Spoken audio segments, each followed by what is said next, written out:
Salam əziz məni dinləyən izləyicilər.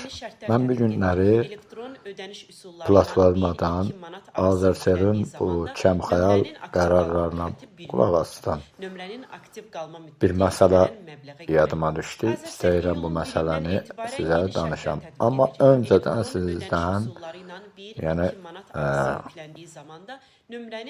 ağsaqqallardan, qadın xeyraqlarına üzr istəyirəm. Bir ailənin bir otağı olur. Bəli, gecə vaxtı bir qonaq daxil olur, qapını döyür. Bu ev sahibi açır qapını, qonaq deyir ki, bəs yolu yazmışam, icazə verin bir gecəlik sizə qonaq qalım da, Allah qonağı. Ev sahibi məcbur qalıb evə dəvət edir və gecəni bir tək otağında keçirdir.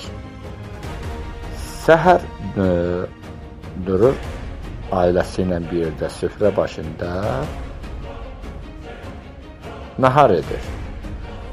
Və nahar edən zaman bu ər-arvad bir-birinə mübahisə edir.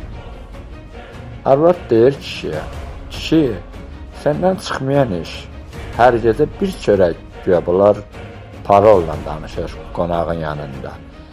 Hər gecə təndirə bir dənə çörək yapırdın. Nə oldu sənə bu gecə 2 dənə yapdın?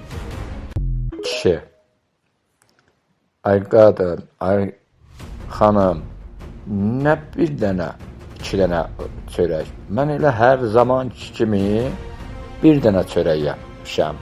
Neysə, qonaq səbri çatmır ər-arvadın mübahisəsinə. Deyirək ki, nəyə təlaşlanırsınız? Axşam gördüm, təndir istidir, birini də mən yapdım. İndi bu Azərsel-də görürlər bu xalqı çatan məmur, çatan biraz əli yuxarı, bu yazıq xalqı incidir.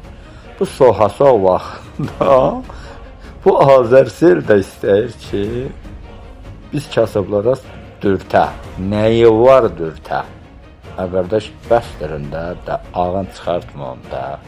Qardaş, da bu ham milləti başa düşdü, əzibsiniz, pisminə salıbsınız. Ondan sonra zəlil günə salıbsınız, ölkədən qaçırdırsınız, ölkəyə nifrət elətdirirsiniz. Bunun hamısını başa düşürük.